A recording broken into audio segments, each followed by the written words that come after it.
He had everything a man could buy: power, influence, and the kind of wealth that could change lives overnight. He once literally bought a divorce to claim the woman he wanted, tried to control his wives like pieces of machinery, and pursued the most iconic women in Hollywood history. And yet, none of them stayed, because for all he could command, there was one thing Howard Hughes never truly understood: love that couldn't be controlled. And in the end, it wasn't the women he lost that defined him, but the one he could never forget. The 2 marriages that still left him alone. Howard Hughes married twice in his life, and somehow, both times, he ended up exactly where he began: alone. His first marriage, to Ella Botts Rice, came long before the fame, before the headlines, before the world knew his name. He was young, driven, and already restless. Ella represented something simple: a normal life, a steady path, a kind of love that asked for presence rather than perfection. But even then, something in Hughes resisted staying still. As his ambitions grew louder, the marriage grew quieter, and eventually he walked away. Not because love had failed, but because he could not slow down long enough to hold on to it. And in that silence, something had already begun to change. Years later, after becoming one of the most powerful men in America, Hughes tried again, this time with Jean Peters, a woman admired not just for her beauty, but for her calm, grounded nature. Their marriage in 1957 should have been different. He was older now, more experienced, perhaps even ready. But instead of building a life together, Hughes began to disappear into himself. What started as privacy turned into isolation. What began as love turned into distance. Jean Peters didn't leave immediately. She stayed, quietly, patiently. But over time, even she became part of the distance he created. They were married, but rarely together in the way that mattered. Conversations faded, presence faded, and eventually, the marriage faded too. 2 marriages, 2 chances at something real. In the first, he left love behind. In the second, he stayed, but slowly let love disappear. And so the question remained: if even his wives weren't the ones who truly reached him, then who was? The woman who claimed his name. By the time Howard Hughes entered the life of Terry Moore, he was no longer just a man. He was already becoming a mystery. Terry Moore was young, poised, and quietly drawn to him. And for a while, what they shared felt different. Not loud, not public, not surrounded by the usual Hollywood attention. It felt private, almost as if it existed in a world Hughes carefully created, one where only he decided what was seen, and what remained hidden. Years later, Moore would make a claim that refused to disappear. She said she had secretly married Howard Hughes. No official record, no public confirmation, just her word, and a story that lingered long after their time together had ended. But what made her claim difficult to dismiss wasn't just the claim itself. It was what followed. After Hughes's death, Moore stepped forward and pursued that claim, insisting that what they had was real, not a misunderstanding, not an illusion, something binding. There were whispers of missing documents, suggestions that records had once existed but were no longer there, details that never fully surfaced, yet never completely disappeared either. And then, something even more curious. She walked away with financial recognition connected to that claim, quietly, without spectacle, but significant enough to make people pause and wonder. And in that silence, uncertainty began to feel like possibility. Was it proof of something hidden? Or simply the consequence of a man who spent his life making sure nothing about him was ever fully known? With Hughes, truth was never simple. He controlled what people saw. He controlled what people knew. And sometimes, he controlled what was left behind. Terry Moore was never confirmed as his wife, in the way the world understands it. But she became something else entirely. A question that refused to go away. And in a life filled with distance and secrecy, that may have been the closest anyone came to holding on to him. The affair he couldn't control. If there was ever a woman who refused to fit into Howard Hughes's world, it was Ava Gardner. By the time they met, Hughes was already accustomed to control. His money, his influence, his presence, everything about him allowed him to shape the environment around him, including the people in it. But Ava Gardner was different. She wasn't impressed by power, and she certainly wasn't interested in being managed. Their connection was immediate and intense. Ava had a kind of presence that couldn't be contained. She was bold, unpredictable, and emotionally fearless in a way that both attracted and unsettled Hughes. What began as passion quickly turned into something far more complicated. Because, for perhaps the first time, Hughes found himself in a relationship where control wasn't guaranteed. And he didn't know how to handle that. He tried, of course. Subtle influence at first, then firmer attempts to shape her decisions, her movements, even her independence. But Ava pushed back, strongly. She lived on her own terms, spoke her mind, and refused to be reduced to something smaller for the sake of someone else's comfort. The more he tried to control her, the more she resisted.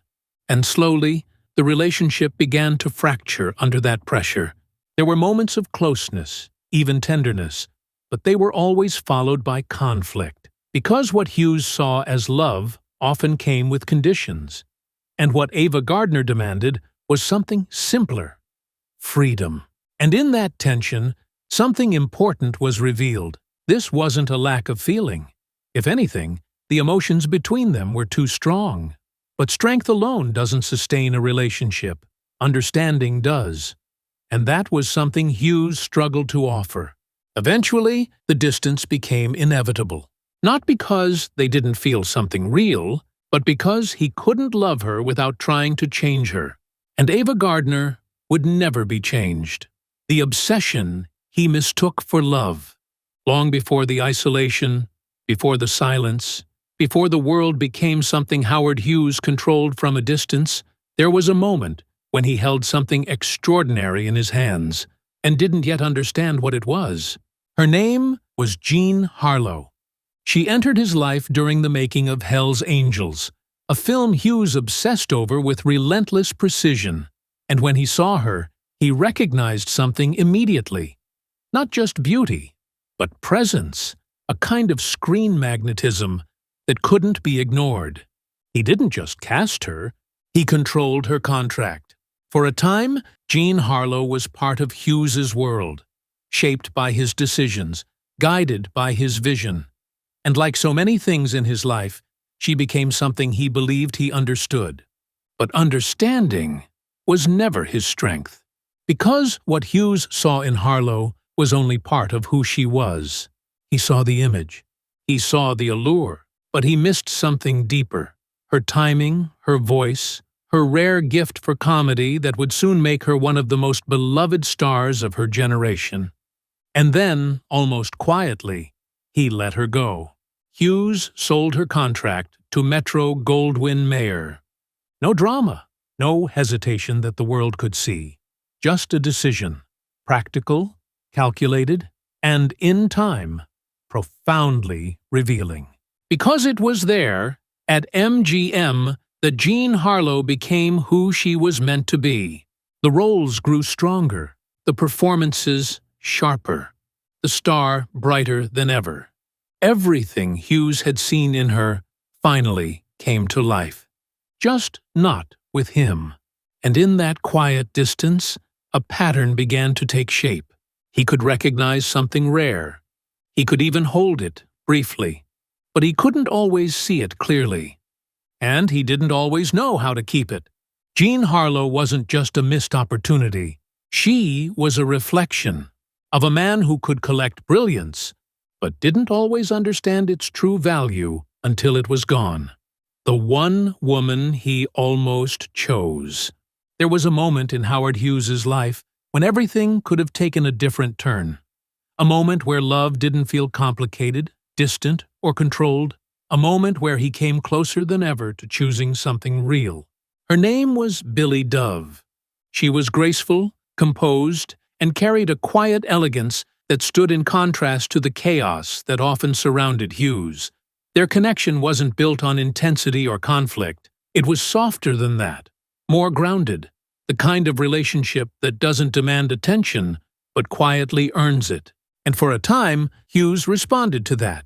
He pursued her not with the same restless urgency he showed others, but with something that looked, perhaps for the first time, like intention. He proposed marriage, not as an impulse, not as a fleeting decision, but as a step toward something lasting. And she accepted. It should have been the moment everything changed, but it didn't. Because even when the path was clear, Hughes hesitated. The closer he came to stability, the more something inside him seemed to resist it. Commitment, for him, wasn't just a promise. It was a loss of control. And control was something he was never willing to surrender. So slowly, almost quietly, the relationship began to unravel. There was no dramatic ending, no public fallout, just a gradual distance, a quiet retreat from something that once felt certain. And in that silence, a choice had been made. Not openly, not dramatically, but undeniably. He had come closest to staying, and still chose to leave. Billie Dove wasn't just another relationship. She was the possibility of a different life. And Hughes let it pass. The women who meant nothing. By the time Howard Hughes reached the height of his power, something had quietly changed, and few people noticed it happening. He was still surrounded by beauty, still moving among the most admired women in Hollywood. Names like Rita Hayworth, Lana Turner, Jean Tierney. Women who weren't just famous, but unforgettable. Women who, in another life, might have been the center of someone's world, but not his.